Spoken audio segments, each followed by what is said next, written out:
Assalamualaikum warahmatullahi wabarakatuh pemirsa, dan menyaksikan Apa Kabar Indonesia Malam. Dalam Apa Kabar Indonesia Malam ini kami juga masih terus menyoroti bagaimana mahasiswi ITB semester 2 berinisial SSS yang kemudian ditangkap oleh Bareskrim Polri ini dikarenakan kemudian mengupload atau mengunggah begitu ya meme yang nampak di sana ada gambar maupun foto dari Presiden Prabowo dan juga Presiden Jokowi yang sedang melakukan tindakan yang berbau asusila. Meskipun saat ini kemudian proses hukumnya sudah ditangguhkan, apa maksud dari penangguhan ini dan juga bagaimanakah kemudian kelanjutannya? Akankah kemudian proses hukum ini masih akan dilanjutkan ataupun tidak? Dan bagaimana kemudian kita berikan batasan perbedaan antara kritik dan pencemaran nama baik? Kami akan mengulasnya secara tuntas di Apa Kabar Indonesia Malam bersama dengan saya, Maria Segaf. Dan saya Tiara Harahap. Pemirsa, selain itu kami juga akan memperbarui informasi berkaitan dengan ledakan amunisi yang terjadi di kawasan Cibalong, Kabupaten Garut, Jawa Barat. Pemirsa, yang belakangan ini diketahui menewaskan sebanyak 13 orang korban jiwa. Seluruhnya akan kami hadirkan di Apa Kabar Indonesia Malam untuk Anda.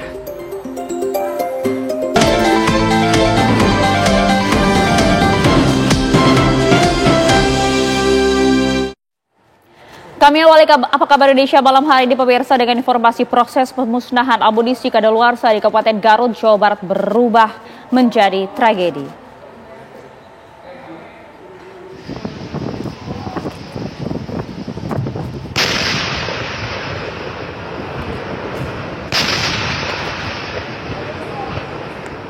Jauh tuh lemparnya.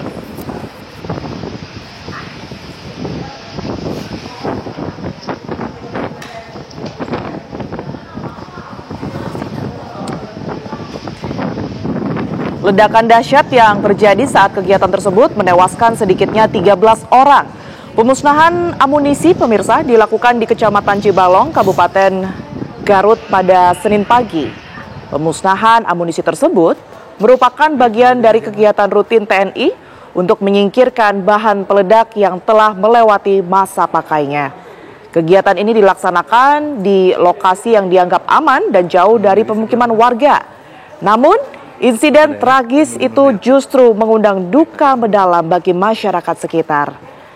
Dari kejadian ini, sekitar 13 orang meninggal dunia, 4 orang dari unsur TNI, dan 9 orang dari warga sekitar. Seluruh korban saat ini sudah berada di rumah sakit.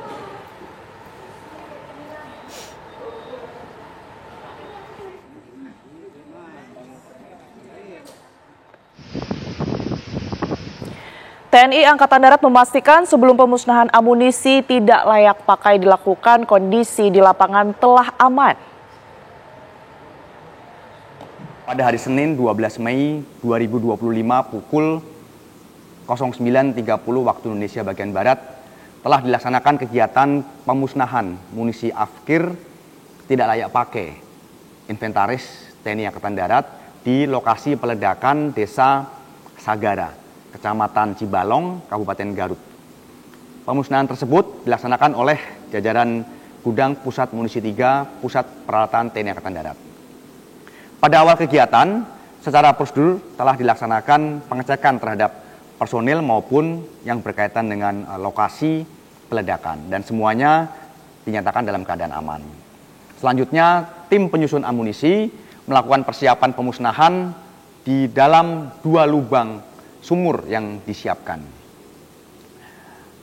Setelah seluruh tim pengamanan masuk ke pos masing-masing untuk melaksanakan pengamanan dan setelah dinyatakan aman, kemudian dilakukan peledakan di 2 sumur yang ditempati oleh munisi afkir tersebut untuk dihancurkan.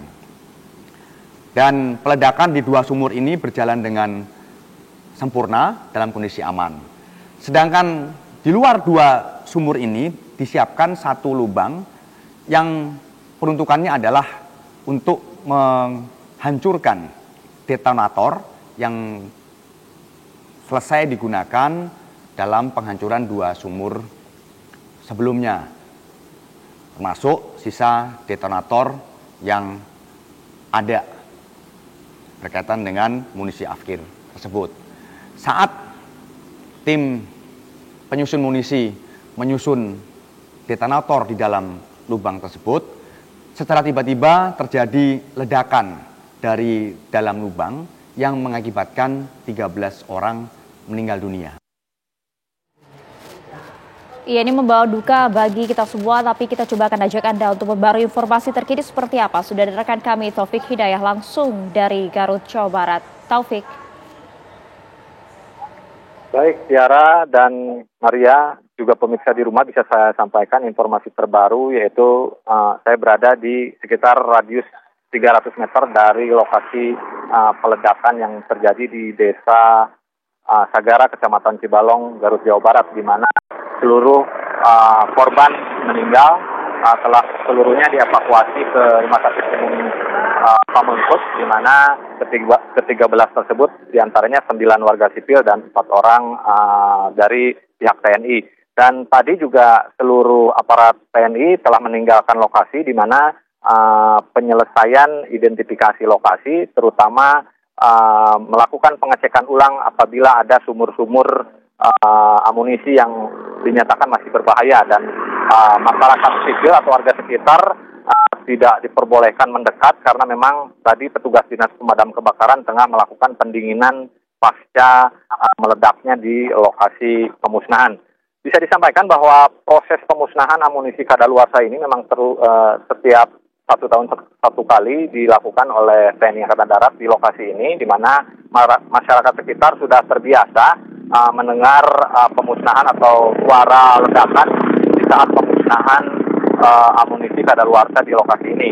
Memang tadi informasinya juga bahwa lahan ini merupakan lahan yang biasa digunakan oleh TNI, terutama lahan ini merupakan lahan milik BKSDA yang telah disewa oleh Kementerian Pertahanan, informasinya seperti itu.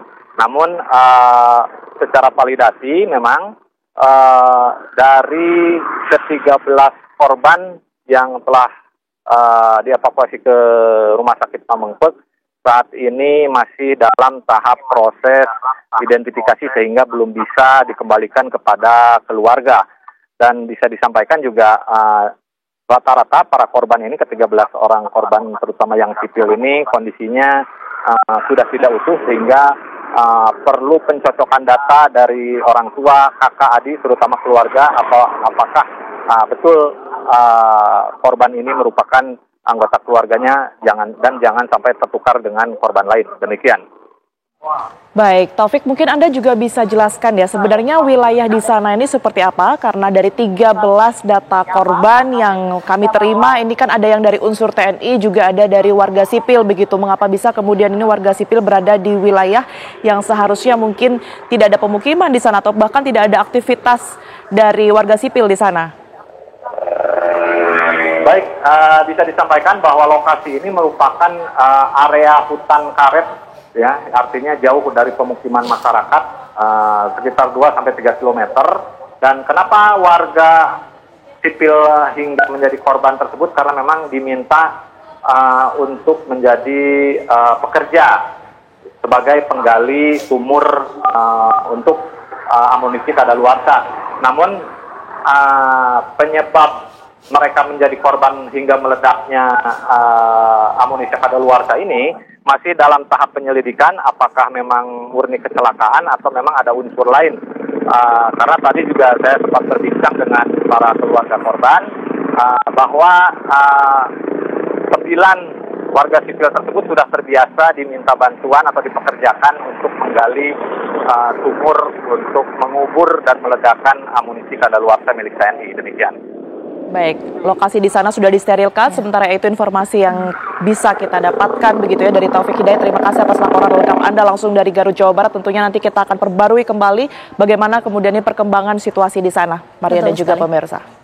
Dan kami ajak Anda untuk melanjutkan informasi untuk Anda pemirsa, di mana ada jajaran kepolisian di sejumlah daerah menggelar razia dan operasi untuk memberantas aksi premanisme sebagaimana yang diperintahkan Kapolri. Pagi tadi Polres Sumedang berpatroli ke sejumlah lokasi wisata dan titik keramaian untuk mengantisipasi aksi premanisme berkedok ormas maupun tukang parkir. Patroli dipimpin langsung Kapolres Sumedang AKBP Joko Dwi Harsono.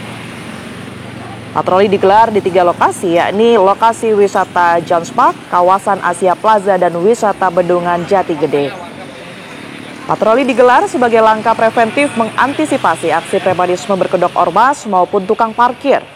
Kapolres Sumedang AKBP Joko Dwi Harsono menyatakan, dengan gencarnya patroli dapat memberikan keamanan dan kenyamanan bagi masyarakat Sumedang.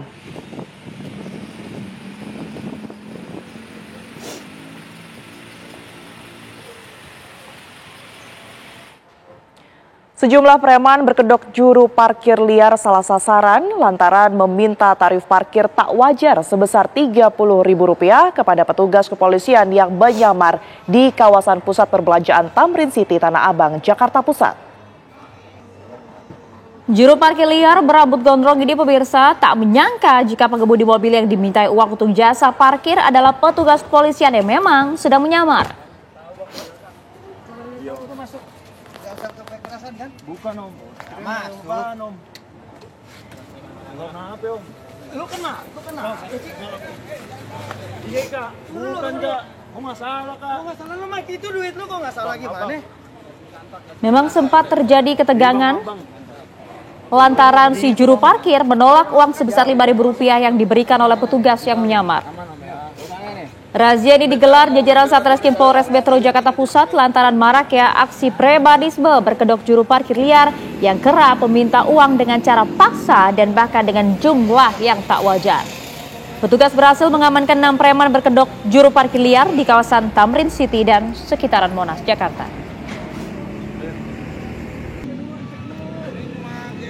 Ini adalah tim dari Satreskrim Polres Metro Jakarta Pusat beserta juga unit Reskrim Polsek Jajaran melakukan penindakan terhadap aksi premanisme dan juga ormas yang meresahkan masyarakat.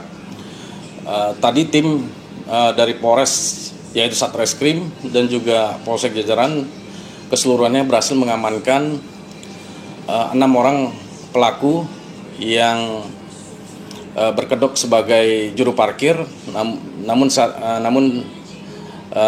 ilegal, juru parkir ilegal, sehingga pada saat terjadinya juru parkir ilegal tersebut pelaku meminta parkir dengan mematok 30.000. Ya, kronologis kejadian tadi pada saat korban memberikan parkir 5.000 namun ditolak oleh para pelaku dengan meminta sejumlah 30.000. Sehingga pelaku juru parkir ilegal tersebut diamankan di Satreskrim Polres Metro Jakarta Pusat. Sementara aksi puluhan preman dan anggota geng motor yang kerap meresahkan warga berakhir ditahan aparat. Senin siang, Satuan Reserse Kriminal Polresta Bandung membekuk mereka dalam operasi Pekat Lodaya 2025 yang digelar di sejumlah titik wilayah Kabupaten Bandung. Ya, sebanyak 52 orang preman dan geng motor ditangkap Satuan Reserse Kriminal Polresta Bandung di sejumlah titik wilayah hukum Polresta Bandung. Para preman dan kelompok geng motor hanya bisa pasrah saat ditangkap petugas. Penangkapan dilakukan dalam operasi Pekat Lodaya 2 tahun 2025 yang digelar dengan sasaran berbagai bentuk tindak kriminalitas jalanan, khususnya premanisme.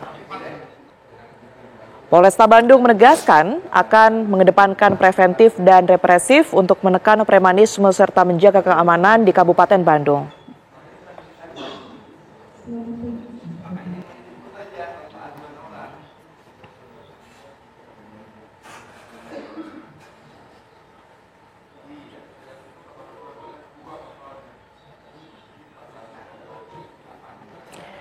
Pemirsa, apa kabar Indonesia Malam masih akan kembali untuk Anda dengan informasi kelompok masyarakat Sanur menolak keberadaan ormas dari luar Bali di Bali. Informasi tersebut akan kami hadirkan usai jeda.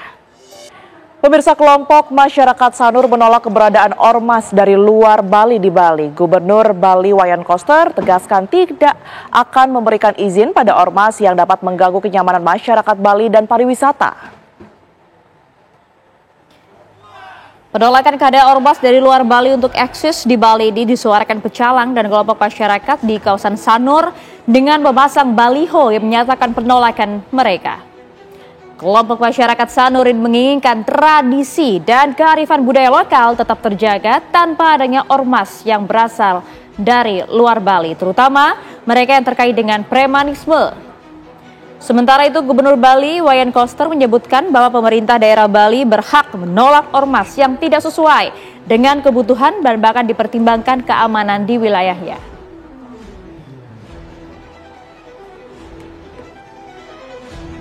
Kebebasan berkumpul tidak berarti sebebas-bebasnya. Negara mengatur supaya dia tertib, kondusif dan memberi kontribusi bagi pembangunan bangsa dan negara. Jadi diatur dalam peraturan, baik undang-undang maupun peraturan pelaksanaannya. Karena itu keberadaan ormas itu diatur secara khusus dan harus terdaftar di pemerintah daerah. Sejauh ini ormas yang ada mendaftar, tapi mungkin juga ada yang belum mendaftar, belum didata. Jadi kalau dia belum mendaftar berarti dia belum mendapat pengakuan dan dapat melakukan kegiatan operasional di Provinsi Bali. Bukan karena belum mendaftar. Kalau misalnya mereka mendaftar, bagaimana tindakan dari Pemprov? Ya tidak akan diterima, berhak. Pemerintah daerah kan berhak menolak.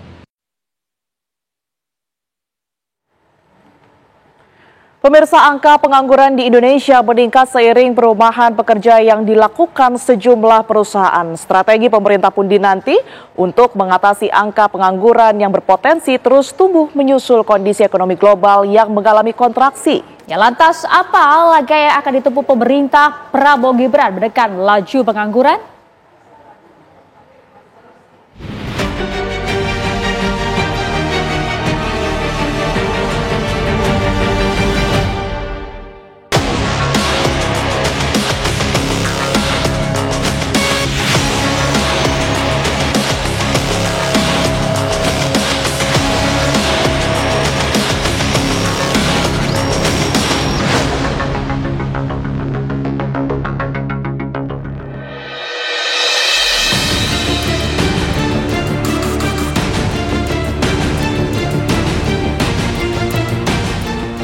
Tantangan demi tantangan tak jua usai menghadang pemerintahan Prabowo Subianto Gibran Rakabuming Raka. Di tengah kontraksi ekonomi dunia, kondisi ekonomi di dalam negeri turut tidak baik-baik saja. Setelah guncangan badai perumahan buruh di awal tahun 2025, kini angka pengangguran ikut terkerek. Lapangan kerja tiba-tiba layaknya barang langka. Gelombang pemutusan hubungan kerja atau PHK di berbagai sektor industri tak bisa dipungkiri berimbas pada turunnya daya beli. Masyarakat yang kehilangan pekerjaan otomatis mengerem pengeluaran, hingga akhirnya roda ekonomi nasional ikut terganggu. Penyebab utamanya memang karena ada perlambatan pertumbuhan ekonomi, ya. Jadi ekonomi tumbuh melambat baik karena faktor global maupun juga karena faktor internal, ya. Terutama perlambatan di pertumbuhan sektor manufacturing, belanja makanan, ya. Jumlah penduduk yang menengah bawah itu kan jauh lebih banyak. Kalau mereka kehilangan pekerjaan, penghasilannya berkurang, maka otomatis nanti permintaan untuk pangan itu juga akan lebih rendah pertumbuhannya. Akibatnya perusahaan-perusahaan yang bergerak di bidang pangan juga akan terkena. Ya, jadi bahayanya ke sana, itu nanti bisa menjadi efek spiral bahayanya itu. Berdasarkan data Pusat Statistik atau BPS, jumlah penganggur di Indonesia naik menjadi 7,28 juta orang per Februari 2025. Secara spesifik, BPS mencatat ada tambahan pengangguran sebanyak 83.450 orang dibandingkan periode yang sama tahun sebelumnya. BPS merinci penduduk usia kerja di Indonesia mencapai 216,79 juta orang. Sebanyak 153,5 juta orang diantaranya berstatus angkatan kerja. Meski melaporkan ada jutaan penganggur di Indonesia, BPS mengklaim tingkat pengangguran terbuka turun tipis menjadi 4,76%. Namun ironisnya, kelompok usia muda 15 hingga 24 tahun tetap mendominasi pengangguran. Lantas, apa strategi pemerintahan Presiden Prabowo Subianto? Ini menjadi faktor di mana angka pengangguran begitu meningkat. Kebutuhan industri tidak ketemu dengan para pencari kerjanya. Misalnya kayak industri butuh operator mesin, lantas itu yang terkait di industri nggak ketemu, yang akhirnya ini menjadi tantangan kita di Kementerian Tenaga Kerja. Nah, lalu apa solusinya? Solusinya kita siapkan balai-balai latihan kerja untuk kawan-kawan pencari kerja, agar apa? Ketika kebutuhan industri ini ketemu, makanya kita juga kolaborasi dengan pengusaha-pengusaha atau pelaku usaha untuk bisa mengkolaborasikan kebutuhannya apa. Ya, pengangguran nanti kita akan coba tanyakan kepada stakeholder terkait bagaimana solusinya, apa yang akan dilakukan, bagaimana tindak lanjutnya. Karena DPR itu kan sebenarnya hanya menindaklanjuti, memberikan pengawasan terkait dengan apa yang akan dilakukan oleh eksekutif. Sekarang apa tindak lanjut dari eksekutif dari hasil data BPS yang ada. Kita akan minta komisi terkait untuk bisa menindaklanjuti terkait dengan apa yang sudah dari hasil data statistik tersebut. Tren pemutusan hubungan kerja atau PHK dalam kurun waktu 2 tahun terakhir mengalami peningkatan signifikan. Sepanjang Januari hingga 23 April 2025, tercatat lebih dari 24.000 orang terkena PHK. Gelombang PHK membuat konsumsi rumah tangga lesu. Padahal konsumsi rumah tangga menyumbang lebih dari separuh produk domestik bruto. Kalau jangka dekat itu seperti yang sering saya suarakan. Ya, yang pertama adalah intervensi pemerintah melalui kebijakan fiskal yang ekspansif, ya. Saya sering menyebutkan sebagai stimulus Keynesian atau Keynesian kalau orang Indonesia mengatakannya, ya.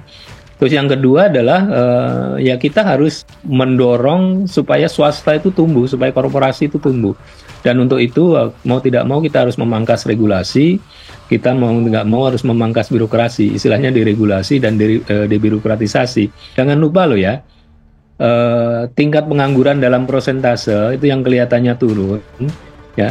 Itu kalau kita memakai jumlah pertumbuhan angkatan kerja yang rata-rata selama 5 tahun terakhir, itu persentase penganggurannya lebih tinggi, ya.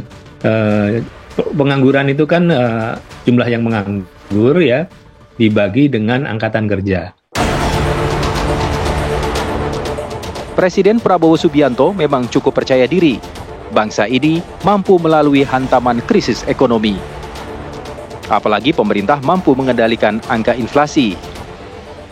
Salah satu tonggak pemerintahan di setiap negara adalah mampu atau tidak kita menjaga inflasi.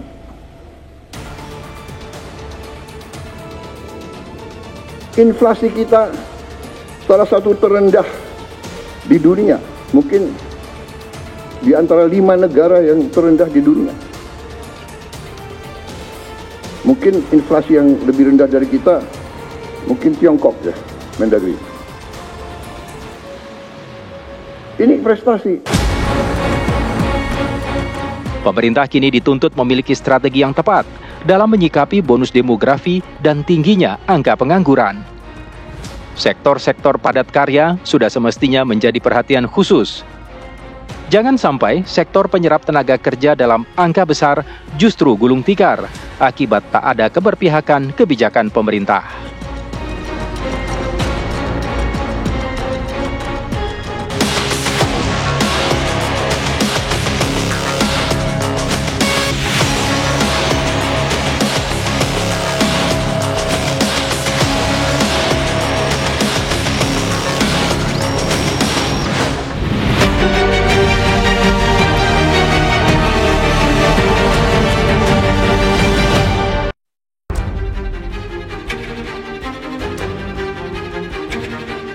Seorang mahasiswi Fakultas Seni Rupa dan Desain ITB berinisial SSS ditangkap Bareskrim Mabespori usai membuat dan mengunggah meme Presiden Prabowo dan Jokowi.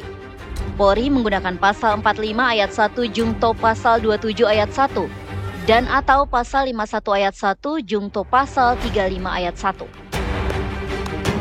SSS terancam pidana penjara selama 6 tahun dan juga denda paling banyak sebesar 1 miliar rupiah. Semenjak ditangkap pada 6 Mei, SSS baru dilepaskan pada Minggu malam, usai Bareskrim memutuskan menangguhkan penahanannya. Mengingat sebelumnya sejumlah pihak mendesak mahasiswi ini tidak dijerat secara pidana dan dilakukan pembinaan oleh kampus, dalam hal ini ITB. Salah satunya disampaikan Kepala Kantor Komunikasi Presiden Hasan Nasbi. Bahkan Ketua Komisi 3 DPR Habibur Rahman juga menjadi pihak yang menjamin SSS agar tidak ditahan lebih lama. Publik pun bertanya mengapa kepolisian tetap melakukan penangkapan dan penahanan, meski pada Selasa 29 April lalu, Mahkamah Konstitusi telah memutuskan gugatan terhadap pasal 27 dan 45, di mana MK memutuskan pejabat dan lembaga tidak boleh melaporkan pencemaran nama baik. Apakah kemudian putusan MK tidak berdampak signifikan terhadap penerapan Undang-Undang ITE? Sejauh mana pula batasan antara kritik, kebebasan berekspresi, dan pencemaran nama baik agar tidak terjerat pidana UU ITE?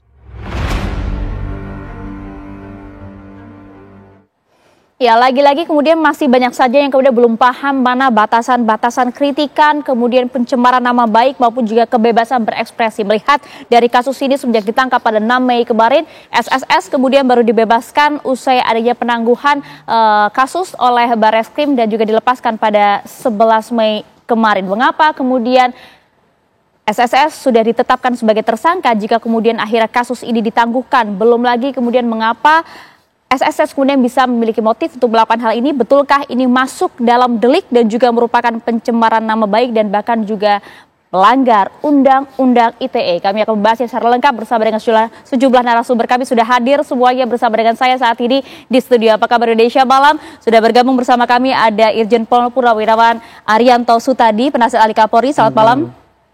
Sudah hadir pula ada Irjen Pol Purnawirawan Arief Wicaksono, Ketua Kompolnas. Assalamualaikum. Dan juga ada Mas Aristo Pagaribuan, pakar hukum pidana UI. Selamat malam Mas Aristo. Selamat malam Mbak Maria. Oke, saya langsung ke Anda nih Mas Aristo. Oh, siap. Kalau Anda melihat Mas pasti memantau betul bagaimana kemudian kasus ini berjalan. Kemudian kemarin ditangguhkan. Tapi kita coba ingin lihat dulu prosesnya dari awal sejak dilaporkan oleh pihak ketiga, meskipun ini merupakan delik aduan sebenarnya, hingga kemudian proses penetapan tersangka. Anda melihat sudah tepatkah atau justru ada celah di sana? Begini, yang pertama saya koreksi dulu, ini bukan delik aduan. Kenapa bukan delik aduan? Karena yang dipakai adalah pasal 27 tentang muatan elektronik yang melanggar kesusilaan.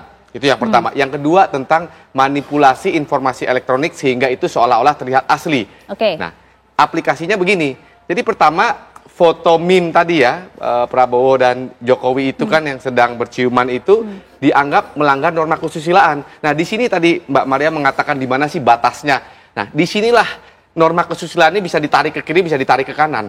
Karena undang-undang mengatakan norma kesusilaan itu tergantung dari moral judgment masyarakat. Ini kan sesuatu value yang sangat abstrak.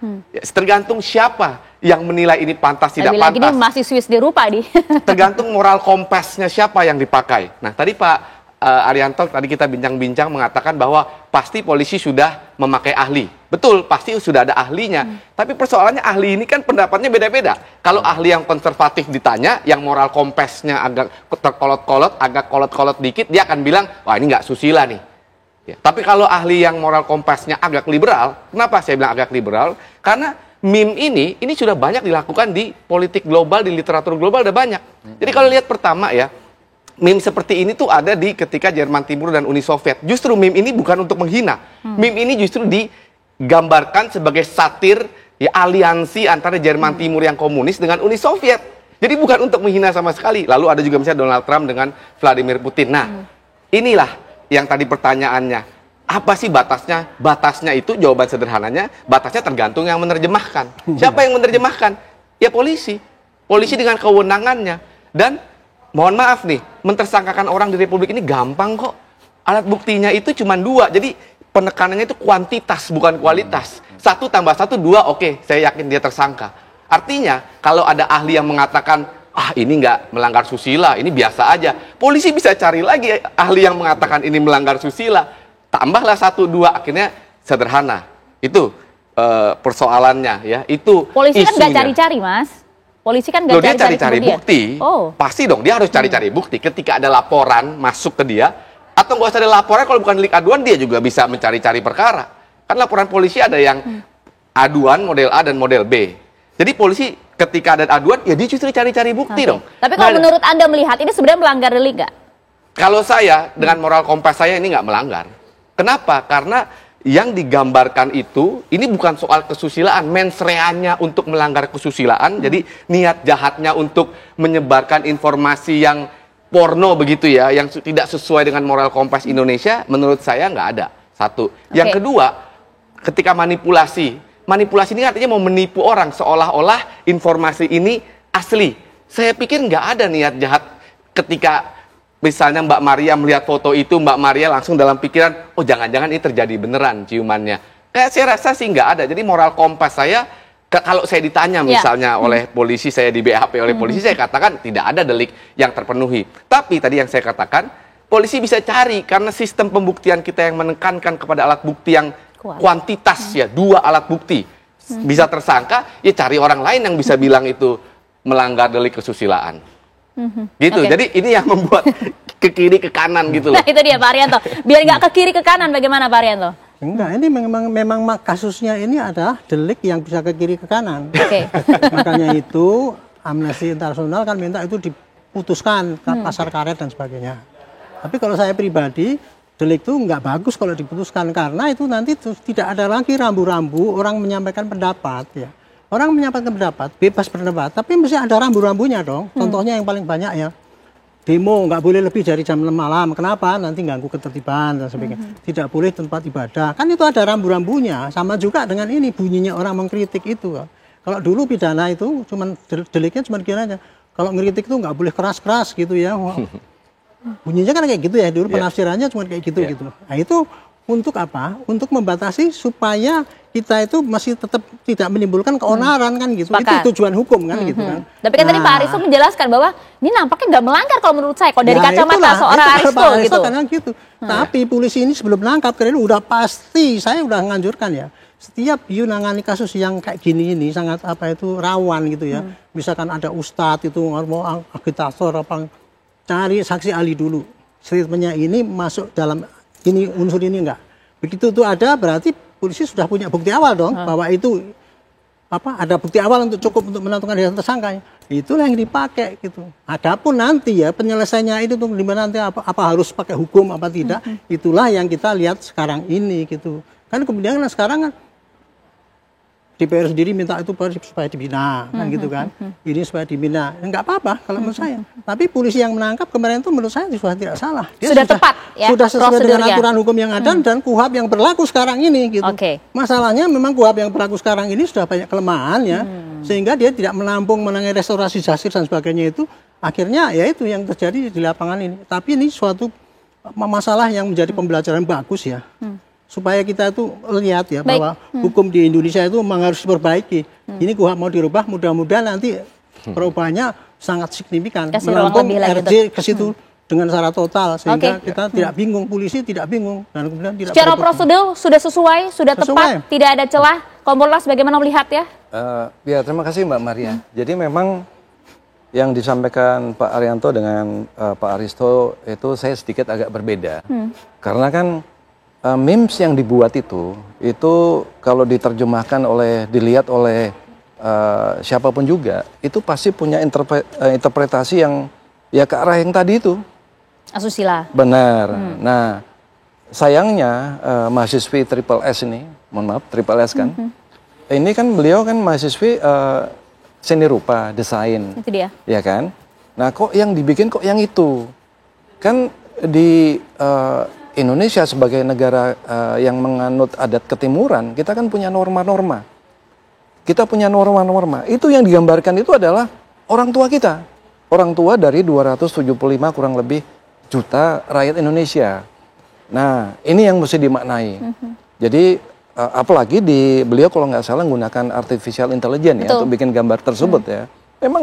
Memang itu kreasi, inovasi. Cuman dia menyampaikan, mengupload di ruang publik. Jangan lupa, kita tuh sekarang ada Direktorat Cyber. Direktorat Cyber itu dia patroli di ruang digital, di dunia maya, maupun di ruang cyber, Mbak. Jadi, penyidik tidak sembarangan. Beliau akan memanggil dan sudah memanggil ahli, menerjemahkan apa ini. Dan ternyata ahli mengatakan demikian. Walaupun mungkin bisa kita manggil ahli lain, tapi pada saat kesempatan pertama penyidik sudah menemukan at least 2 alat bukti yang sah. Makanya berani melakukan penangkapan dan penahanan. Begitu Mbak Maria. Oke, artinya kalau dalam kacamata Anda, artinya ini memang kalau dilihat boleh disebut kebebasan berpendapat, kemudian kreativitas, tapi kebablasan begitu ya. Nanti bagaimana respon dari Mas Aristo dan juga Pak Arianto? Sesaat lagi kami akan kembali untuk Anda. Bahwa pada hari ini, rekan-rekan, sebagai perkembangannya, hari Minggu 11 Mei 2025, penyidik berdasarkan kewenangan telah memberikan atau melakukan penangguhan penahanan terhadap tersangka. Penangguhan penahanan ini diberikan oleh penyidik tentunya mendasari, yaitu pada permohonan dari tersangka melalui penasehat hukumnya, ya, serta dari orang tuanya. Juga berdasarkan atas itikat niat baik dari tersangka dan keluarganya untuk memohon maaf karena telah terjadi kegaduhan. Juga permohonan maaf ditujukan kepada Bapak Prabowo dan Bapak Jokowi serta kepada pihak ITB, di mana yang bersangkutan sangat menyesal dan tidak akan mengulangi perbuatannya. Kemudian juga penangguhan penahanan ini diberikan tentu mendasari pada aspek atau pendekatan kemanusiaan, ya, dan memberikan kesempatan kepada yang bersangkutan untuk melanjutkan perkuliahannya. Ya, itu dia babak baru dari kasus ini. Kalau kita lihat kemudian pada minggu malam kemarin, kemudian ini penangguhan sudah dilakukan terhadap proses penetapan tersangka terhadap SSS, penahanan terhadap SSS ini. Tapi kalau misalnya dilihat Mas Aristo, Anda melihatkah kemudian ada yang janggal di sini atau memang sudah tepat sebenarnya sejak awal? Jadi gini, yang pertama, tadi kan Pak Arianto juga mengatakan, nggak ada yang salah penyidiknya. Betul, secara prosedural nggak ada yang salah. Memang kewenangan polisi tadi kan saya underline itu kan begitu besar ya. Tapi tadi Pak Arief juga saya menarik ada 2 kata kunci. Ini menjelaskan logika kenapa polisi sampai menangkap dan menahan sebelum akhirnya menangguhkan. 2 kata kunci itu, 1, presiden orang tua, yang kedua, norma ketimuran. Nah, saya nggak bilang itu salah, ya. Tapi ini logika, kemungkinan besar ini logika yang dipakai polisi untuk menindak. Saya jelaskan. Pertama, presiden sebagai orang tua. Nah, ini memang logika, ya.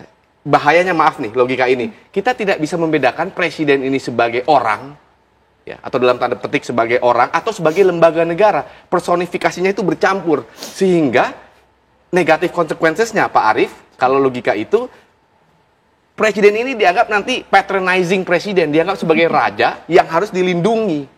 Jadi apapun kritik, penyerangan, wah kita harus bertindak nih, raja kita lagi diserang. Nah, ini logika sederhananya. Itu tadi yang saya garis bawahi, orang tua. Jadi itu ada blending presiden sebagai person atau presiden sebagai jabatan lembaga.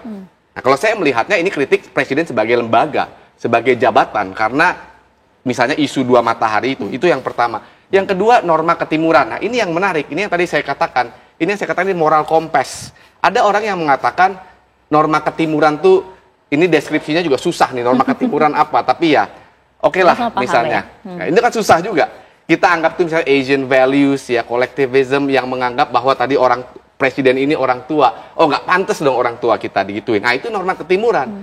Tapi ada juga ahli tadi yang mengatakan, yang menganggap enggak dong. Kalau ahli yang normanya agak kebarat-baratan, yang menganggap free speech itu lebih absolut, tadi saya sudah kasih contoh di Jerman Timur bahkan itu dilakukan, tapi bukan untuk mengkritik, tapi justru untuk strengthening sosialisme. Nah, itu berbeda pasti. Nah, itu yang saya katakan, kalau polisi enaknya, kalau cari ahli yang pro adat ketimuran, nah ini pidana. Kalau cari ahli yang pro agak kebarat-baratan, ini nggak pidana. Nah, itulah kewenangan yang begitu besar tadi. Itulah persoalan sistem pembuktian kita. Karena semuanya hanya kuantifikasi. Jadi ahli yang mengatakan ini pidana, itu satu alat bukti. Tinggal butuh satu alat bukti lagi, tersangka dia bisa ditahan. Betul. Itu yang pertama ya. Kemudian yang kedua, nah kenapa ini jadi begini? Ya. Nah, saya pikir karena banyaknya kritik tadi, yang lahir dari tindakan, yang lahir dari logika tadi, norma ketimuran dan presiden sebagai orang tua, ternyata reaksinya begitu besar. Ya, saya menduga reaksi begitu besar ini nggak bagus juga untuk presiden, karena kan nanti disangkutnya jangan-jangan ini perintah presiden, jangan-jangan presiden ini mau dalam tanda petik berperangai sebagai raja yang harus dilindungi. Nah, oleh karena itu ini di reverse. Nah, apapun yang terjadi, sekali lagi saya mau garis bawahi, ini menunjukkan kok gampang banget ya mentersangkakan orang ya. Iya nggak sih? Itu kan kayak mentersangkakan kemudian diandu lagi. Tapi kan persoalan menangkap, menahan ini kan persoalan yang sangat kritikal buat orang yang mengalami itu dan keluarganya. Nah, makanya saya setuju dengan tadi Pak Arianto, ini momentum juga. KUHP revisit lah. Jangan gampang banget dong. Dan yang terakhir, sebenarnya Mahkamah Konstitusi ini putusannya walaupun pasalnya berbeda ya tentang penyalahgunaan nama baik, Mahkamah Konstitusi ini tafsirnya tentang Undang-Undang ITE ini sudah agak kebarat-baratan. Kenapa? Dia katakan bahwa lembaga negara nggak boleh ngaduin, korporasi nggak boleh ngaduin. Jadi dia sudah agak ke kanan, ke barat-baratan nih dengan bahasa sederhananya. Nah, di tengah iklim hukum seperti ini, kok tiba-tiba Bareskrim menjemput mahasiswa perempuan seni rupa dari ITB pula. Nah, ini yang jadi persoalan. No wonder reaksinya begitu besar. Oke, artinya entah saat ini kemudian sudah ditangguhkan atau tidak, proses awalnya yang ada kritik di sana ya. Oke. Tapi kita ingin tahu betul sebenarnya Pak Arianto, makna ditangguhkan ini seperti apa? Apakah kemudian ini mengarah kepada penghentian penyidikan atau justru kasusnya masih lanjut, tidak ada itu dalam aturan? Ditangguhkan itu tidak ada kaitannya dengan proses itu mau diteruskan apa tidak. Penangguhan itu hanya pertimbangan penyidik untuk tidak menangguhkan karena bisa menangguhkan karena dia jelas tidak akan mengulangi lagi, menghilangkan barang bukti dan sebagainya itu kan tidak subjektivitas. Syarat subjektifnya kayak gitu. Gitu. Nah, sekarang ini kemudian ternyata ada banyak desakan. Itu tadi kan ditambah itu karena aspek sosial itu tidak ada dalam KUHP itu. Syarat-syarat penangguhan itu cuma 3 itu aja. Itulah yang saya bilang itu Pak Aristo ya. KUHP kita itu terlalu mengarah hanya kepada pidana-pidana doang. Jadi nggak ngelihat pada hak-hak orang yang diatur dalam itu, hak tersangka maupun hak korban. Kan terlalu gitu. Keras ya. Fokusnya Pak, fokusnya terlalu pada pemidanaan, bukan pada pengembalian kerugian korban. Siap. Jadi itu Bu, nggak ada kaitannya antara penangguhan itu dengan ini selesai apa tidak. Tapi gitu kalau Anda lihat ini arahnya akan kemana? Itu dia, lanjutkah kasus tergantung ini? dari lihat ini nanti bagaimana pertimbangan polisi ya mempertimbangkan antara delik yang diterapkan itu dan kemudian nanti kan itu tadi Pak Aristo kan bilang saksi ahli nanti pasti ada tandingan dan sebagainya kan gitu kan. Nah itu biar aja diadu di pengadilan kalau memang kita itu sebagai alat penegak hukum ya harusnya memang kayak gitu. Tetapi kalau kita melihat sekarang pengadilan itu ya polisi bertindak tidak cukup legal, tapi harus legitimate sekarang ini. Betul. Nah itulah jadi maka kalau dia dianggap legitimate itu tadi mendengar kesalahan-kesalahan baru orang lain ini ya janganlah ini diterapkan gitu. Dibina saja. Itu bisa gitu kan? dibina nantinya. Tetapi saya tidak sependapat dengan gini. Wah polisi kok bisa mudah sekali menangkap dia. Ya menersangkakan orang katanya gitu. Karena tadi. rumusnya polisi itu Pak tinggal rumusan undang-undang Pak. Unsur-unsur yang ada di pasal itu ada nggak? Oh cocok kemudian dia ini benar apa enggak tanya saksi ahli. Nah saksi ahli ya dia pasti saksi ahlinya banyak kan di situ. Kalau memang ada berarti bukan hanya polisi sendiri yang menafsirkan undang-undang itu Pak. Jadi kalau memang itu merubah supaya ini ya jangan sampai ekspresi ini dilarang diberangus kayak gitu ya undang-undangnya dihapus itu. Cuman nanti mau nggak kita kalau itu dihapus kemudian nanti kebrutalan tambah-tambah. Orang jadi anak-anak muda makin tidak sopan dan sebagainya menghina siapapun. Seenaknya sendiri seperti di negara barat sana. Negara kita negara timur kan beda Pak gitu alamnya kan gitu. Itu jadi ini perlu dipertimbangkan gitu. Jadi kalau saya sih memang dalam kondisi kayak gini ya memang sebaiknya ya dibina. Tapi saluran hukumnya ya ini tadi kalau menurut KUHP sebenarnya nggak ada itu. Karena tidak ada kewenangan dari penyidik untuk menyelesaikan itu. Kewenangan penyidik itu hanya menghentikan penyidikan apabila ya tidak cukup bukti atau tersangkanya meninggal, perkaranya bukan pidana. Itu yang berlaku di KUHP loh. Nah mudah-mudahan nanti KUHP yang baru itu ya ada untuk kepentingan sosial. Nah itu gitu Pak. Itu jadi kalau mau merubah KUHP itu yang menerima masukan dari bukan hanya semata-mata pada tersangka itu tadi. Jadi gitu Mbak. Jadi nggak ada kaitannya, tetapi saya pikir-pikir ini kelihatannya nanti akan memungkinkan sekali selesainya ke arah pembinaan. Pembinaan. Salah satu opsi di sana ya kan. Komponas melihatnya juga demikian? Begini Mbak Maria. Jadi kalau kami melihat di sini ada wisdom. Wisdom. Jadi diawali dari yang bersangkutan Triple S itu, oh ternyata begini akibatnya. Jadi beliau melalui orang tua, melalui kuasa hukum, meminta maaf kepada ITB, kepada yang dibuat memes tadi, ya kan? Dan akhirnya ada respon dari kepala kantor komunikasi kan, itu masih anak muda dibina. Kemudian Pak Habib Kurman dari Komisi 3, termasuk Pak Kapolri. Beliau dengan kebijakannya akhirnya yang disampaikan Pak Arianto tadi, tidak melarikan diri, tidak mengulangi tindak pidana, tidak merusak barang bukti, sanggup untuk dihadapkan kembali manakala dibutuhkan, ya ditangguhkan. Ditangguhkan bukan berarti terus nanti perkara selesai. Itu memang bahasa formalnya gitu Pak Aristo ya. Betul. Tetapi ke depan tergantung, kita ada namanya Peraturan Kapolri nomor 8 tahun 2001 tentang keadilan yang restoratif. Nah ini bagaimana, apakah mau dilanjutkan atau tidak, tergantung nanti daripada penyidik itu sendiri. Demikian Mbak Maria. Oke, tapi kalau dari kacamata Anda, akankah kemudian kasusnya akan dilanjutkan hingga ke bea hijau atau justru nanti berakhir seperti Anda tadi sampaikan, restoratif justice ini? Ya, nanti kan penyidik kan akan melihat aktoriusnya sudah ada perbuatannya melanggar pasal 45 tadi, Yonto 27 tadi. Aktoriusnya sudah ada, tetapi mens reanya kan perlu diuji, niat melakukan suatu tindak pidana. Karena dia mahasiswi seni rupa, itu adalah dipikir suatu hal yang sifatnya improvisasi atau inovasi. Ternyata yang bersangkutan saya yakin mungkin belum sepenuhnya memahami hukum Mbak Maria. Baru semester 2. Itulah yang disampaikan. Jadi nanti akan didalami mensreanya ada nggak ini. Demikian Mbak. Oke. Ya betul, kalau soal penangguhan itu ya bukan menghentikan perkara. Tapi kalau ditanya kepada saya, prediksinya kemana di perkara? Saya pikir sih nggak sampai ke pengadilan ya. Prediksi saya sekarang mungkin lagi dicari lagi ahli tandingan yang mengatakan ini bukan tindak pidana. Karena sebelumnya ada ahli yang mengatakan itu pidana. Supaya bisa ditimbang-timbang nih, apakah mau diputuskan, diberhentikan dengan bahasa tidak Anda cukup tuh nampaknya bukti, kok semudah atau yang itu sih kedua, menangani kasus gitu loh Mas Aristo. Memang mudah. Nggak perlu ada alat uji kualitatif ya. Misalnya, saya kasih contoh misalnya kayak di Amerika atau di Singapura. Kalau polisi mau mempersangkakan orang, dia harus minta izin sama hakim. Pak Arief nih banyak di Amerika nih. Coba tanya, kalau misalnya mau mentersangkakan orang, polisi itu minta izin dulu 24 jam setelah menangkap, ini bisa saya tahan lagi nggak? Ini boleh nggak dakwa chargesnya saya kenakan ke dia? Kalau di kita kan enggak. Ya, kalau di kita KUHAP kita, ya memang KUHAP kita DNA-nya otoritarian, sehingga fokusnya adalah bagaimana caranya negara gampang lah nangkep orang biar tertib, gitu logikanya. Saya nggak bilang itu salah, tapi ini berangkat dari perspektif yang berbeda. Sama juga dengan perspektif tadi ketimuran dan kebaratan, itu kan perspektif. Ini bukan masalah benar dan salah, tapi persoalannya ekses dari DNA otoritarian di KUHAP itu banyak menimbulkan masalah. Ya, saya udah diundang TV One udah sering banget nih ngomongin kayak begini. Itu adalah salah satu indikator. Memang gampang memberhentikan, memutuskan, tiba-tiba mengangkat lagi. Tanya bapak-bapak para jenderal ini yang sudah makan asam garam, kan nggak terlalu sulit. Kalau mau cari saksi ahli tinggal panggil. Kira-kira siapa ya yang cocok nih?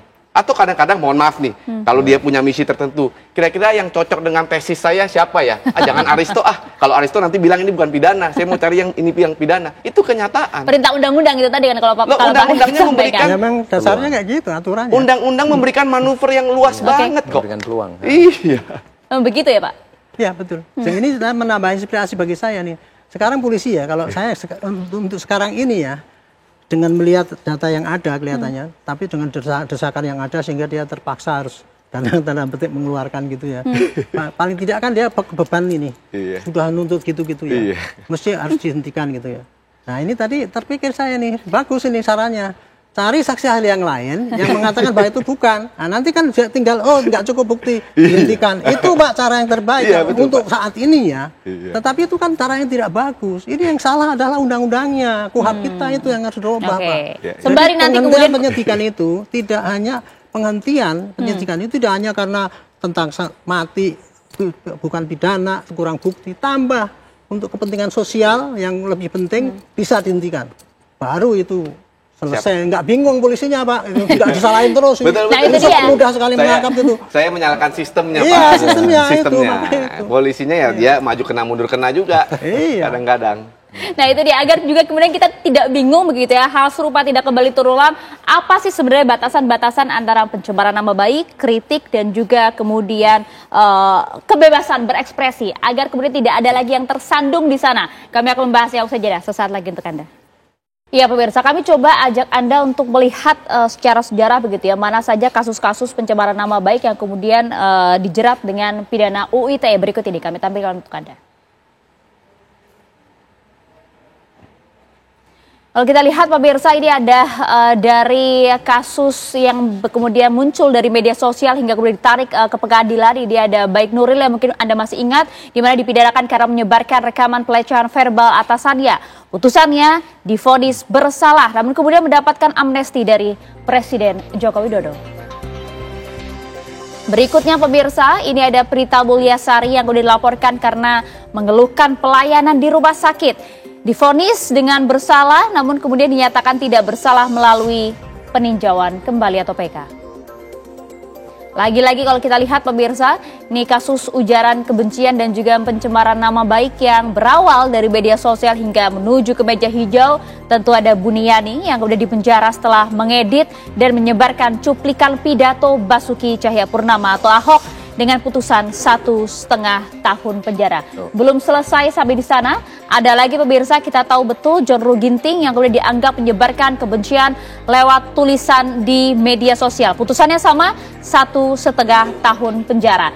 Tentu kita tidak ingin menambah nama-nama ini. Paling tidak kalau kemudian kita melihat dari kasus mahasiswa ITB ini, tadi sudah disampaikan, memang sudah ditangguhkan, tapi kembali lagi kemudian keputusannya kepada penyidik, akankah dilanjutkan maupun juga kemudian nanti berakhir dengan pembebasan, dengan nanti kemudian dibahas di persidangan.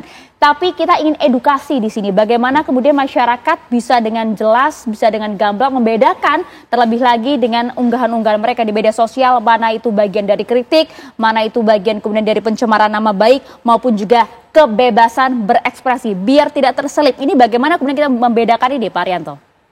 Sebetulnya upaya untuk membedakan itu tuh sudah dirinci di dalam pasal-pasal setiap undang-undang pidana, dalam unsur pidananya pasti itu rincian, itu batas-batasnya itu. Tapi batasnya pasti umum ya. Pasti umum, jadi nggak bisa mungkin eksak gitu kan. Hukum, itulah kelemahan dari hukum itu gitu ya. Harus dia memberikan rambu-rambu, tapi kalau dia terlalu eksak nanti juga nggak bisa ditetapkan. Tapi kalau tidak clear gitu, multi tafsir, itu sudah risiko daripada hukum. Nah, menurut saya sekarang ya kalau mau begitu, semua bertanggung jawab untuk membina agar para penyampai pendapat itu dengan cara yang baik, dengan cara yang tidak menimbulkan kekacauan demi negara kita di masa depan. Jangan sampai negara kita tuh kacau balau hanya gara-gara kita berdebat terus gitu ya. Tapi kemudian kalau mau ditindak, wah itu namanya memberangus kebebasan. Tapi demo yang saya nanya sendiri yang merusak lingkungan, kemudian menghina orang dan sebagainya itu dibiarkan, kan nggak mungkin gitu. Jadi intinya menurut saya ya rincian di dalam hukum yang kira-kira masih pasal karet itu harus dipertajam lagi gitu. Dan kemudian sosialisasi kepada warga itu betul-betul jangan sampai sosialisasi itu berbeda-beda kan, yang sini misalnya tadi yang budaya barat, budaya timur, kemudian itu masing-masing menganggap benernya sendiri, berdebat di ini mana salah mana benar kan. Itu yang kasihan kan rakyat jadinya kan bingung kan gitu. Jadi tanggung jawab pembinaannya itu harus bersama-sama, jangan diserahkan pada aparat. Aparat suruh milih-milih dong, kalau gini jangan dikenakan, nggak mungkin bisa Pak, karena aparat kalau dibatasi kayak gitu nanti kemudian ya udah saya biarin aja. Oke, kan gitu, itu dia. Beda hal dengan kemudian memang mereka oknum yang memiliki tujuan terselubung buruk terkait dengan hal ini. Sekarang itu kita lagi kayak gitu Mbak. Kita lagi diadu domba oleh invisible hand ya, untuk kita supaya kacau terus. Makanya itu dia. Tidak ingin Indonesia itu tentram gitu. Untuk mereka-mereka yang ingin menjaga kreativitasnya melalui kebebasan berekspresi seperti apa Pak Arief? Nah, jadi begini, terima kasih Mbak Maria. Kami melihat dari perspektif yang berbeda. Jadi memang kita punya kebebasan berekspresi di alam demokrasi. Cuman kita kan dari lingkungan keluarga itu harus ditanamkan nilai-nilai budi pekerti, nilai moral, termasuk di lingkungan dia tempat tinggal maupun di lingkungan sekolah. Nah, ini harus dimaknai secara baik oleh para pelajar kita, mahasiswa-mahasiswi kita. Jadi dengan adanya permasalahan yang sekarang terjadi, itu bisa dijadikan pembelajaran.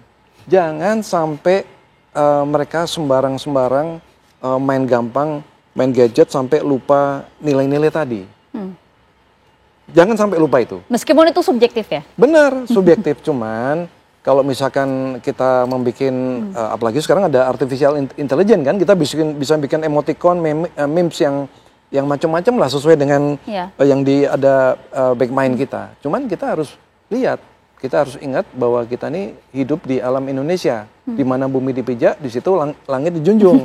Demikian, Mbak. Iya, termasuk juga kalau kemudian saya bisa bacakan ya, apa kemudian perbedaan kritik dan juga hinaan begitu ya, di mana kritik ini merupakan pendapat atau masukan terhadap kinerja yang tentu isinya ada rasional dengan data terukur dan juga sesuai fakta, tidak ada unsur emosional dalam ranah kritik. Kemudian untuk hinaan tidak ada data yang terukur sehingga bisa menyakiti maupun juga kemudian mempermalukan dan juga merendahkan seseorang. Demikian, Mas Aristo? Tadi Mbak Maria yang sebutkan tadi unsur-unsurnya itu juga bisa ke kiri ke kanan, mempermalukan, terukur ya. Karena saya setuju sama Pak Arianto tadi mengatakan tidak bisa diberikan indikator yang eksak. Itu sudah pasti. Kenapa? Karena yang namanya soal kebebasan berpendapat ini pasti dinamis. Tergantung apa dinamis? Pertama, ini tergantung sebenarnya yang lebih dalam lagi, tergantung sebenarnya bagaimana negara memandang apa itu kebebasan berpendapat. Bagaimana negara memandang hak individu dengan relasi kekuasaannya. Ini sangat dalam karena ini menyangkut dengan ideologinya. Itulah yang tadi kita diskusikan, ke barat-baratan atau ke timur-timuran. Kalau kita lihat demokrasi barat yang liberal itu bebas. Lihat kemarin demonstrasi Amerika di Trump, Trumpnya dihabisin. Nggak ada masalah. Nah, apakah itu cocok di Indonesia? Demokrasi apa sih kita? Nah, ini adalah sebuah pergulatan bangsa masih. Nah, tapi ada satu indikator positif buat saya. Mahkamah Konstitusi sudah agak ke kanan tuh. Artinya sudah agak ke barat-baratan dengan pasal Undang-Undang ITE. Dia mengatakan tidak boleh lagi institusi, tidak boleh lagi korporasi untuk mencemarkan nama baik. Nah, ini artinya relasi hak individu itu dinaikkan derajatnya. Ya, dinaikkan derajatnya, paling tidak dia sama dengan negara. Itu bedanya. Sederhananya gini, bedanya demokrasi liberal dengan demokrasi ketimuran apa sih? Demokrasi liberal itu hak individu kalau tidak lebih tinggi atau setara dengan kekuasaan negara. Tapi kalau yang kita sebut ketimuran ini, demokrasi Pancasila, ketimuran, Asian values, collectivism, itu artinya, hak kamu itu, hak kebebasan individu kamu itu di bawah kekuasaan negara. Makanya tadi subconsciously Pak Arief memakai kata orang tua. Itu subconscious itu, dan itu tidak salah. Saya tidak mengatakan itu salah. Itu subconscious, itu didikan dari Pak Arief, itu nilai-nilai yang dianut oleh Pak Arief. Tapi kata kuncinya itu tadi, kita mau kemana? Ini evolving, dinamis, bisa ke kiri, bisa ke kanan. Begitu Mbak Maria? Ya, artinya juga MK yang telah memutuskan gugatan terhadap pasal 2745 tuh membawa sedikit pencerahan untuk kebebasan berekspresi di tanah air? Buat orang yang senang dengan demokrasi mirip-mirip Amerika, mirip-mirip Eropa Barat, wah itu angin segar. Tapi buat orang yang penganut demokrasi ketimuran, nggak mau dong, orang tua gue masa bisa nanti presiden, masa bisa nanti dijelek-jelekan, nggak mau, itu kan orang tua gue. Tergantung cara pandangnya Mbak Maria. Nah itu dia kan, MK kan paling tidak mengerti di sana bahwa huru-hara konar yang berada di media sosial tidak bisa kemudian diartikan pula di dunia nyata, begitu kan? Pak Rianto, respon Anda? Iya, kalau saya memaknai yang Mahkamah Konstitusi itu menurut saya masih rasional tuh. Karena adanya kegaduhan di dunia maya. Itu bukan kegaduhan yang di fisik kan. Harus gitu dong. Nanti kalau seandainya kegaduhan di dunia maya itu menjadi suatu salah satu unsur delik itu, kita diskusi itu masa itu kegaduhan kan. Termasuk juga kasus-kasus semacam ini. Enggak salah ini pada itu berdebat masalah diskusi. Tetapi kegaduhan yang menimbulkan kerusuhan di fisik itulah yang jadi pidana. Saya sependapat dengan termasuk juga kasus-kasus semacam ini, Pak Arianto. Kalau ini kan kegaduhan gimana jadi ya? Akibat daripada itu kan, kan kemudian terjadi perdebatan di mana-mana. Tetapi ini kan delik yang dimasukkan kan bukan delik Ya, itu. Dia asusila cari-cari ya. delik yang kira-kira masuk akal untuk bisa nangkep itu kan. Itu tadi kan. Bukan menimbulkan kegaduhan yang dimasukkan sini. Bukan, enggak, bukan. Pak? Bukan kan? Iya, bukan. Pak. Itu tadi Soal lalu manipulasi. asusila, Iya. asusila. Asusilanya. Itu nggak bisa manipulasi. dibantah lagi karena Iya. ada saksi ahli yang memungkinkan kan gitu ya. Saya satu ingin nambahkan ya, mungkin kuncinya itu tadi Pak, kebebasan berpendapat itu ya. Bebaslah berpendapat, silahkan. Itu hak orang. Tetapi dia juga harus menghargai hak orang lain juga dong. Betul. Hak orang lain jangan dihina, jangan dijelekan, jangan kemudian diperlakukan, diganggu ketertibannya. Kalau itu berimbang, saya kira negara kita nggak akan kacau seperti sekarang ini. Itu Pak Arief. Iya, jadi dinamika kehidupan kita itu sekarang berkembang luar biasa. Apalagi ditambah dengan adanya teknologi informasi yang semakin pesat, termasuk artificial intelligence di salah satunya. Jadi dalam kita mengekspresikan itu, kita tetap harus menganut kepada kita hidup di mana, kita dilahirkan di mana, dibesarkan di mana, sekarang kita berkarya di mana, itu jangan nggak boleh lupa. Kalau tadi kami menganalogkan sebagai beliau itu ada sebagai orang tua, ya karena beliau itu adalah orang tua daripada 275 penduduk Indonesia dan harus kita hormati. Karena bagaimana juga kalau enggak siapa lagi? Ya kan? Orang tua kita sendiri aja kita hormat, apalagi beliau. Nah, itu pendapat kami Mbak Maria. Terima kasih. Oke, baik, terima kasih banyak Mas Aristo, terima kasih banyak Pak Arief, Pak Arianto sudah bergabung bersama kami. Kita ingin lihat lah ya nanti bagaimana kelanjutan dari kasus ini, betulkah sesuai dengan prediksi akan ada restoratif justice bahkan hingga berujung pembinaan di sana agar hal serupa juga tak kembali terulang. Masyarakat juga bisa gamblang membedakan dan juga berekspresi sesuai dengan ranahnya. Terima kasih banyak. Begitu Tiara, dialog hari ini menarik. Terima kasih. Kami akan hadir dengan informasi di Apa Kabar Indonesia Malam mengenai proses pemusnahan amunisi kadaluarsa di Kabupaten Garut, Jawa Barat ini berubah menjadi tragedi. Informasi selengkapnya akan kami hadirkan usai jeda. Anda kembali di Apa Kabar Indonesia Malam, pemirsa. Proses pemusnahan amunisi kadaluarsa di Kabupaten Garut, Jawa Barat ini berubah menjadi tragedi. Ledakan dahsyat yang terjadi saat kegiatan tersebut menewaskan sedikitnya 13 orang.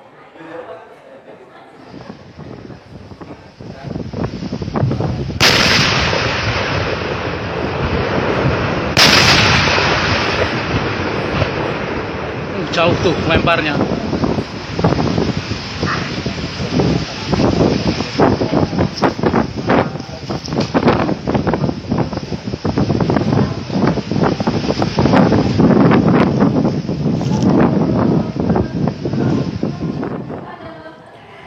Ya pemirsa, pemusnahan amunisi dilakukan di Kecamatan Cibalong, Kabupaten Garut pada Senin pagi. Pemusnahan amunisi tersebut merupakan bagian dari kegiatan rutin TNI untuk menyingkirkan bahan peledak yang telah melewati masa pakainya. Kegiatan ini pun dilaksanakan di lokasi yang dianggap aman dan jauh dari permukiman warga. Namun insiden tragis tersebut justru mengundang duka mendalam bagi masyarakat sekitar. Kejadian ini menewaskan sekitarnya 13 orang, di mana 4 orang dari unsur TNI dan juga 9 orang lainnya dari warga sekitar. Seluruh korban saat ini sudah berada di rumah sakit.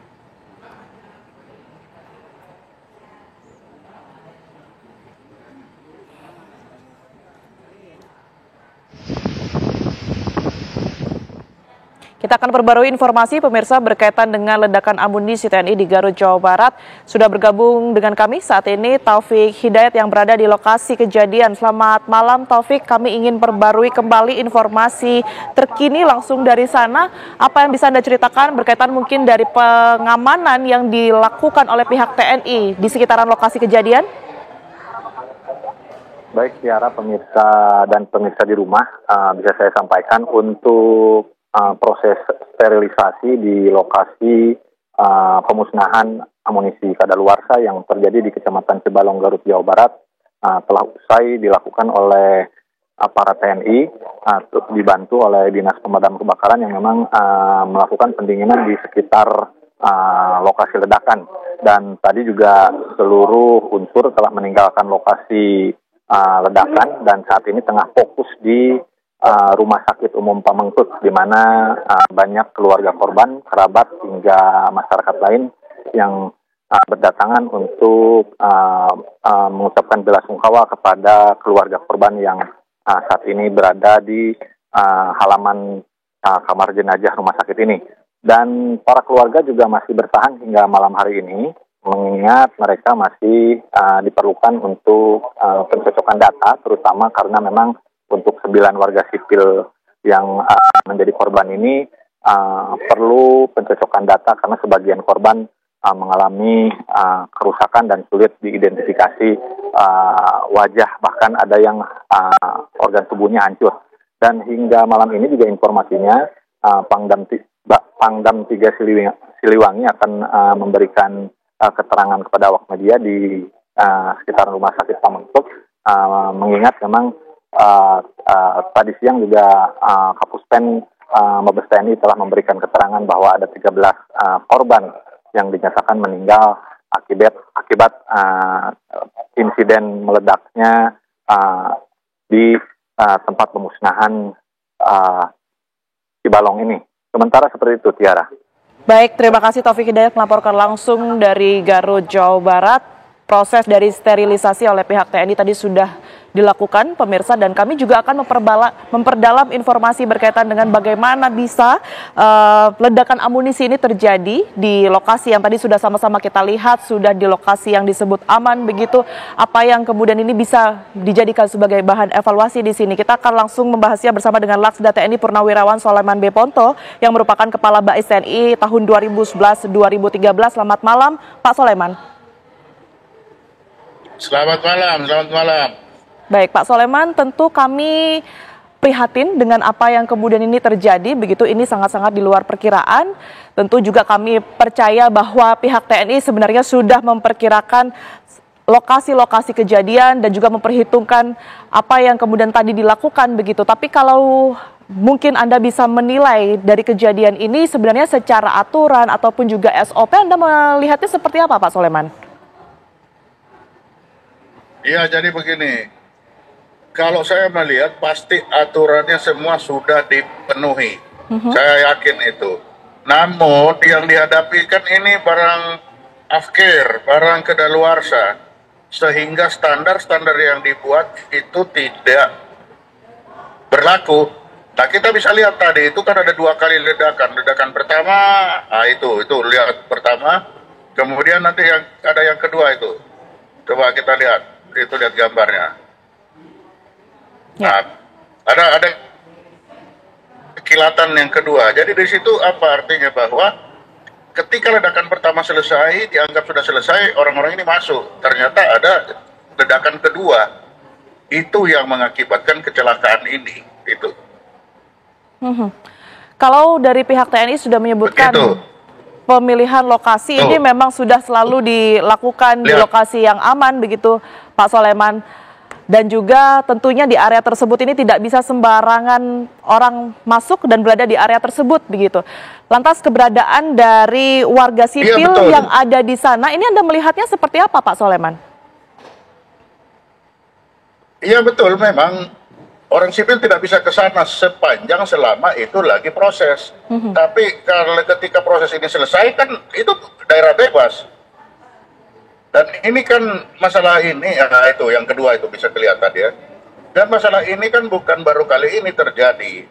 Maksudnya bukan kali ini mereka melaksanakan pemusnahan amunisi ini, kan sudah sering. Jadi sudah terbiasa. Nah, biasanya sekali meledak semua.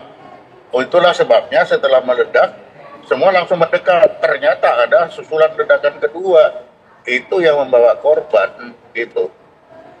Baik, kalau dari pengetahuan yang Anda terima atau Anda miliki begitu Pak Soleman, apa yang kemudian ini menyebabkan ledakan kedua ini bisa tidak terprediksi oleh tim yang kemudian ada di sana, Pak Soleman? Iya, itu karena memang itu barang afkir, barang yang sudah kedaluarsa ya, memang tidak bisa diprediksi itu. Kalau barang kedaluarsa seperti itu, memang tidak bisa. Ya itu akibatnya memang. Baik, kalaupun dari pihak TNI yang kemudian ini berada di lokasi ini bisa melakukan tindakan preventif begitu ya, artinya bisa mengantisipasi hal tersebut. Ini hal-hal apa sekiranya yang bisa dilakukan sebelum mungkin ledakan-ledakan susulan tersebut terjadi, Pak Soleman? Jadi begini, untuk antisipasi itu kan, sebelum peledakan dia sudah gali berapa dalam lubang sumur itu. Nah, setelah meledak itu berapa menit kemudian baru boleh masuk memeriksa. Boleh berapa menit mendekat, kan itu sudah ada standar-standarnya. Ya standar-standar ini sudah dilakukan saya yakin. Tapi kali ini ternyata standar yang dilakukan berdasarkan empirik itu tidak berlaku. Dia tiba-tiba ada susulan yang kedua munisinya itu. Itu yang membawa korban itu. Baik, kalau Anda lihat, memang ini sudah beberapa kali dilakukan untuk pemusnahan amunisi ini, dan kita ketahui untuk yang kali ini pertama kali ya memakan korban, begitu ya. Apa yang perlu dievaluasi Pak Soleman dari kejadian yang terjadi hari ini?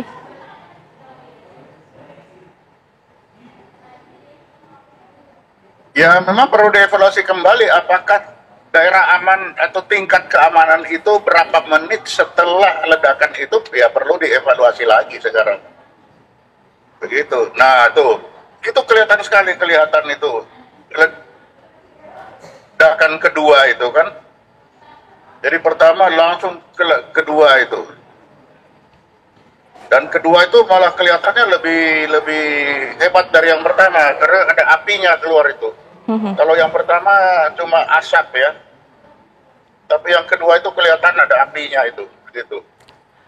Baik, Pak Soleman, mungkin juga bisa dikonfirmasi atau bisa diluruskan begitu ya, informasi yang kami terima, ini kan terdiri dari 13 korban, itu 9 dari unsur TNI, kemudian juga 4 lainnya ini adalah dari warga begitu ya, dan 4 ini tergolong sipil begitu ya, seperti yang kita ketahui.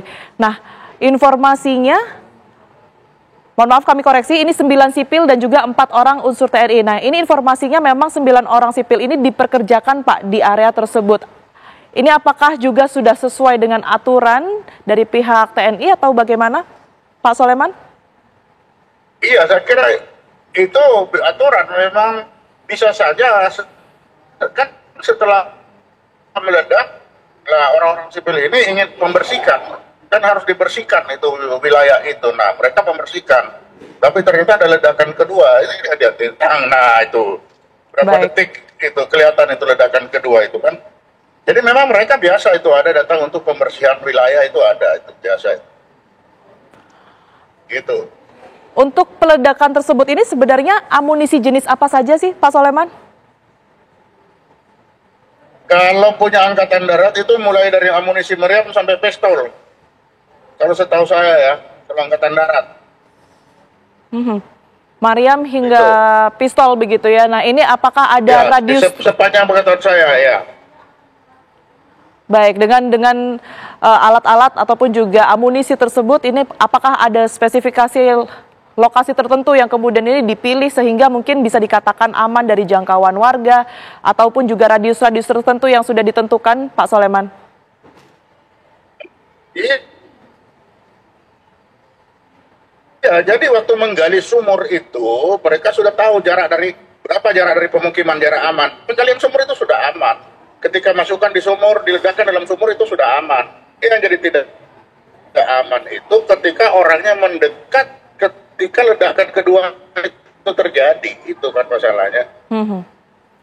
Dan hal tersebut? Itu ledakan pertama, kita lihat 1, 2, 3, 4, 5. Nah, 5 detik kemudian dari ledakan kedua itu. Baik, hanya hitungan detik begitu ya antara ledakan pertama dan juga ledakan kedua yang bisa sama-sama kita lihat di layar kaca ini, di layar kaca televisi Anda pemirsa. Dan memang lihat itu. Baik, tapi memang keterlibatan dari warga sipil ini. Pertama, api hitam, lalu muncul lidah api itu yang kedua kan. Ya. Jadi saya bisa bayangkan itu korbannya terbakar semua itu. Kejadiannya begitu cepat, tetapi baik. Tetapi artinya memang keterlibatan dari warga sipil ini biasa terjadi ya Pak ya, sekalipun itu hanya untuk membantu proses dari setelah ledakan amunisi ini ya. Membantu pembersihan, ya. Baik. Betul. Baik, terima kasih atas informasi yang sudah diberikan kepada kami di Apa Kabar Indonesia Malam, Pak Laksda TNI Purnawirawan Soleman B. Ponto, Kepala Bais TNI tahun 2011-2013. Sehat selalu, Pak Soleman. Pemirsa, penyidik Polres Metro Jakarta Selatan menangkap sepasang suami istri pelaku penganiayaan terhadap anak kandungnya.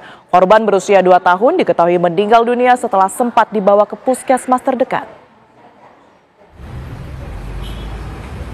Kedua orang tua korban ditangkap Satreskrim Polres Jakarta Selatan di kawasan Blok M Jakarta Selatan Jumat siang. Keduanya merupakan pelaku penganiayaan hingga meninggal dunia terhadap anak kandungnya berinisial R. Kejadian terungkap saat kedua pelaku membawa anaknya yang masih berusia 2 tahun ke Puskesmas Kebayoran Baru, Jakarta Selatan pada Rabu 7 Mei 2025. Saat itu, dokter yang memeriksa kondisi korban sudah tidak bernyawa serta dipenuhi luka lebam dan tangan terkilir. Temuan tersebut dilaporkan pihak Puskesmas ke polisi. Hasil penyidikan polisi, pelaku juga melakukan kekerasan terhadap anak pertamanya yang berusia 5 tahun. Korban saat ini dalam perlindungan unit pelaksana teknis Pusat Perlindungan Perempuan dan Anak DKI Jakarta.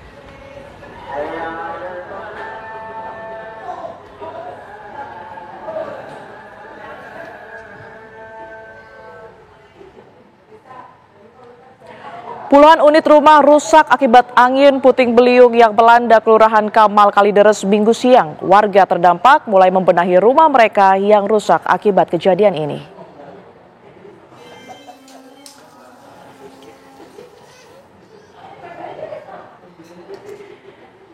Ya, seperti inilah pemirsa kondisi puluhan rumah warga di Kelurahan Kamal Kalideres, Jakarta Barat usai dilanda angin puting beliung Minggu siang kemarin. Atap-atap rumah warga tampak rusak dan bolong karena terbawa angin puting beliung. Senin pagi ini warga dibantu petugas PPSU kembali membersihkan puing-puing atap bangunan seperti genteng dan asbes yang masih berserakan di pinggir jalan.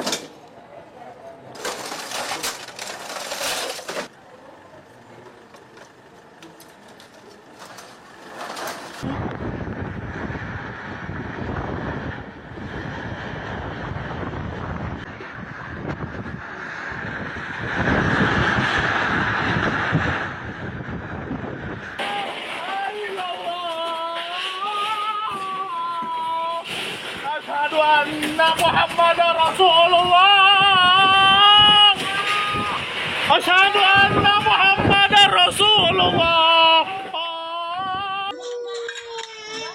Sementara itu pemirsa, puluhan rumah di Desa Wangkelang, Kecamatan Cingambul, Kabupaten Majalengka, Jawa Barat porak-poranda akibat terjangan angin puting beliung.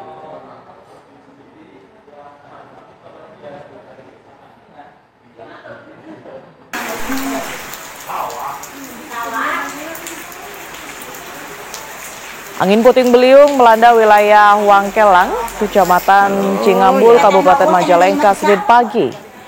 Menurut warga, peristiwa itu berlangsung sekitar 10 menit. Akibat terjangan angin puting beliung, sebanyak 39 rumah warga rusak. Kerusakan parah terjadi pada atap rumah di mana genteng dan asbes terbawa angin puting beliung.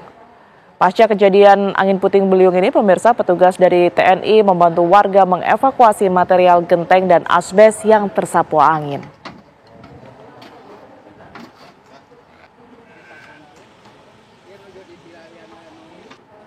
Tapi untuk sangat rusaknya. Kita beralih ke informasi berikutnya, pemirsa. Aksi premanisme berkedok organisasi masyarakat yang semakin marak membuat Presiden Prabowo Subianto resah. Presiden Prabowo pun memerintahkan aparat penegak hukum untuk segera menindak dan melakukan pembinaan karena telah mengganggu masyarakat. Presiden Prabowo Subianto resah soal aksi premanisme berkedok atau mengatasnamakan organisasi masyarakat Ormas. Presiden Prabowo perintahkan Kapolri dan Jaksa Agung untuk segera dibina karena mengganggu iklim usaha. Pak Presiden, pemerintah betul-betul resah dan beberapa hari yang lalu beliau berkoordinasi dengan Jaksa Agung, berkoordinasi dengan Pak Kapolri untuk mencari jalan keluar terhadap terutama pembinaan terhadap teman-teman ormas supaya tidak mengganggu iklim usaha dan mengganggu keamanan ketertiban masyarakat. Wakil Menteri Koordinator Bidang Hukum, HAM, Imigrasi, dan Pemasyarakatan Oto Hasibuan menyatakan perintah Presiden Prabowo untuk menertibkan premanisme berkedok ormas untuk memberi keamanan bagi masyarakat.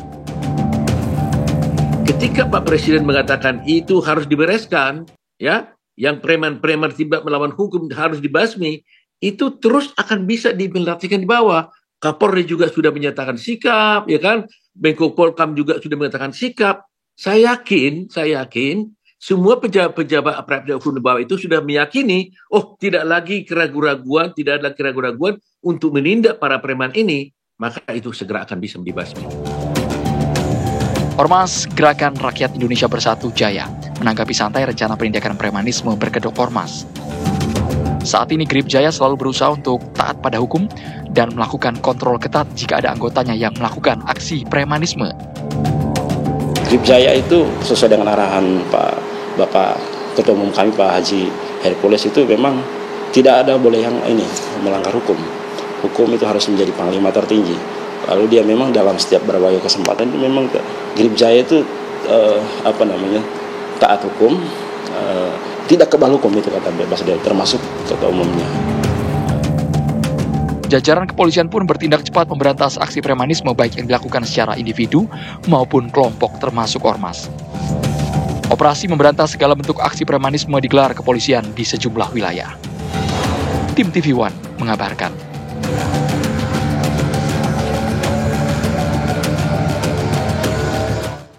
Pemirsa, sejumlah preman berkedok juru parkir liar salah sasaran lantaran meminta tarif parkir tak wajar sebesar Rp30.000 kepada petugas kepolisian yang menyamar di kawasan pusat perbelanjaan Tamrin City, Tanah Abang, Jakarta Pusat.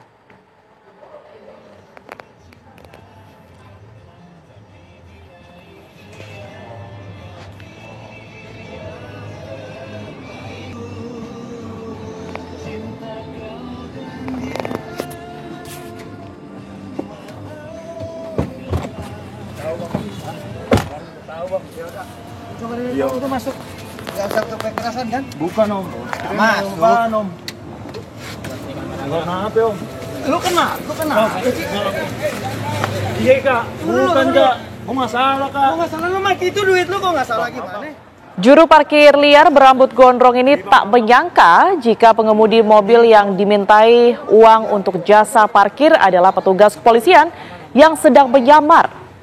Sempat terjadi ketegangan lantaran si juru parkir menolak uang sebesar Rp5.000 yang diberikan petugas yang menyamar. Razia digelar jajaran Satreskrim Polres Metro Jakarta Pusat lantaran maraknya aksi premanisme berkedok juru parkir liar yang kerap meminta uang dengan cara paksa dalam jumlah yang tidak wajar. Petugas berhasil mengamankan 6 preman berkedok jukir liar di kawasan Tamrin City dan sekitaran Monas.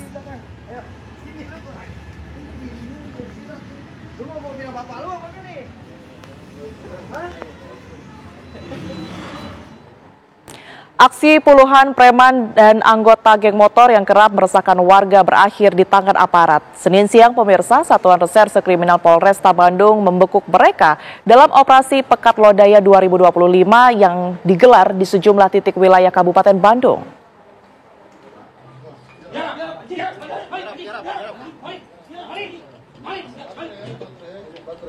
Diam.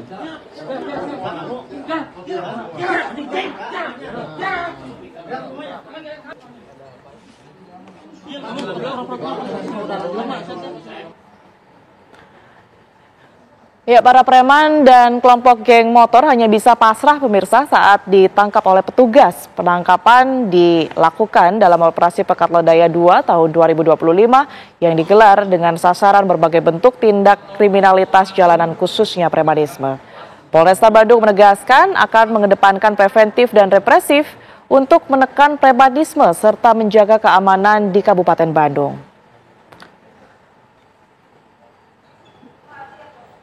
Ya, informasi tersebut sekaligus menutup Apa Kabar Indonesia malam hari ini, pemirsa. Saya Tiara Harahap. Ya, dan saya Maria Segaf. Kita berdua pamit, pemirsa, tapi jangan kemana-mana karena saat lagi Anda dapat menyaksikan program Fakta bersama dengan Kristanti Yosefa. Terima kasih dan sampai jumpa.